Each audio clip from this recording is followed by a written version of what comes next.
Selamat pagi anak-anak. Apa kabar?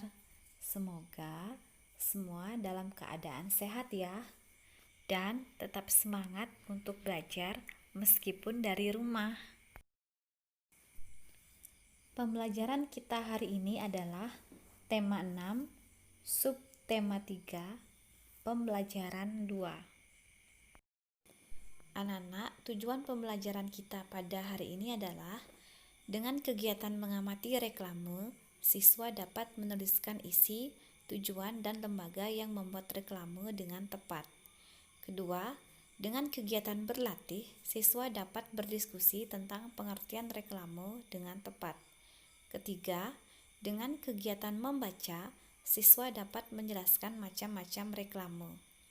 Keempat, dengan kegiatan berlatih, siswa dapat menentukan gagasan utama dengan tepat. Nah, anak coba perhatikan gambar pada layar. Di sana ada gambar besar, kemudian bertuliskan apapun alasannya, katakan tidak untuk merokok. Kira-kira apa ya maksudnya? Ya, ini adalah salah satu contoh reklame yang meminta agar masyarakat berhenti merokok. Nah, reklame ini juga sudah pernah kita pelajari ya anak-anak waktu semester 1. Nah, sekarang kita hanya tinggal mengulanginya saja. Reklame adalah suatu karya seni rupa yang bertujuan untuk menginformasikan, mengajak, menganjurkan, atau menawarkan produk atau sesuatu berupa barang atau jasa kepada konsumen. Reklame dibuat menarik. Mengapa dibuat menarik? Agar orang yang melihat ingin mengetahui informasi yang disampaikan, tertarik dengan ajakan yang disampaikan, dan ingin memiliki, menggunakan, atau membeli barang yang ditawarkan. Ada bermacam-macam reklame. Ditinjau dari tujuannya, terdiri dari reklame komersil dan reklame non-komersil. Ditinjau dari sifatnya, terdiri dari reklame peringatan, reklame permintaan atau ajakan, dan reklame penerangan. Ditinjau dari jenis atau media, terdiri dari reklame audio, reklame visual, dan reklame audio visual.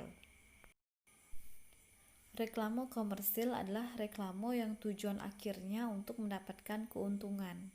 Contoh pada reklame teh botol sosro ini. Jika teh botol ini laku keras terjual, maka yang membuat reklame ini memiliki atau mendapatkan keuntungan yang besar pula. Reklame non-komersil adalah reklame yang tidak mengharapkan suatu keuntungan. Biasanya ini dibuat oleh suatu organisasi atau dari pemerintah kepada masyarakat. Contohnya adalah pada gambar larangan untuk merokok. Jadi demi menjaga kesehatan masyarakat, maka pemerintah memasang reklame larangan merokok seperti yang ada pada layar, yang ujungnya tidak mengharapkan suatu keuntungan. Nah, Nana, untuk media reklame itu ada yang disebut dengan reklame audio, berarti reklame yang hanya bisa didengarkan, misalnya melalui siaran di radio. Kemudian ada reklame visual, berarti ini reklame yang hanya bisa dilihat saja, biasanya ditampilkan dalam bentuk tulisan dan gambar. Dan reklame audio visual. Kalau reklame audio visual ini dapat didengarkan dan juga dapat dilihat atau ditonton dalam bentuk tulisan maupun gambar. Nah, ini bisa kita dapatkan melalui siaran televisi.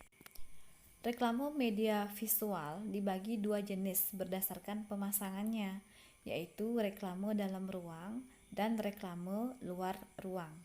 Reklame dalam ruang biasanya ditempatkan di dalam gedung yang strategis dan dapat dilihat orang secara jelas.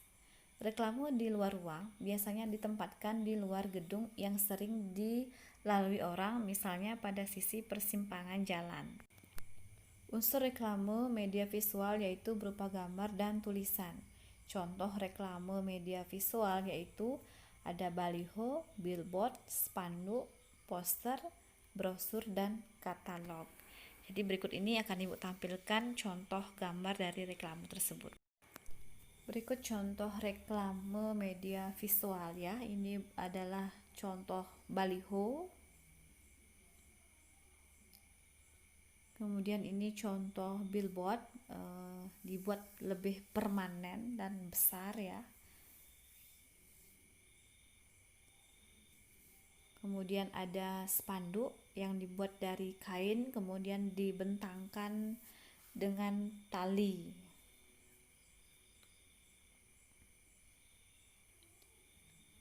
Kemudian ada poster, mari merawat masker. Masker itu masa depan keren, jadi jauhi bahaya narkoba. Dan banyak lagi contoh yang lainnya ya.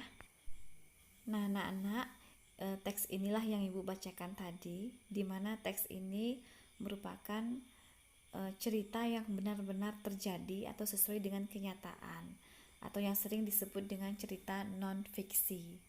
Nah, cerita non-fiksi ini terdiri dari 3 paragraf, di mana masing-masing paragraf terdiri dari gagasan pokok. Nah, tugas anak-anak berikutnya adalah tuliskan gagasan pokok di masing-masing paragraf.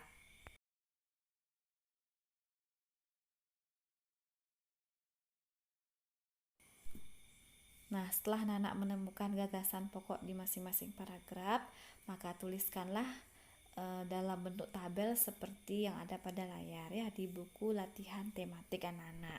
Supaya lebih jelas, teks ini juga ada di buku paket anak-anak yaitu halaman 94. Nah, itu saja materi yang bisa Ibu sampaikan hari ini. Dan untuk mengetahui sejauh mana pemahaman anak-anak tentang materi yang kita bahas tadi, maka silakan jawab pertanyaan 1-5 ini sebagai evaluasi pembelajaran pada pagi hari ini. Jawabannya ditulis pada buku latihan tematik dan kirim ke WA pribadi. Itu saja untuk hari ini. Ibu ucapkan terima kasih dan selamat belajar.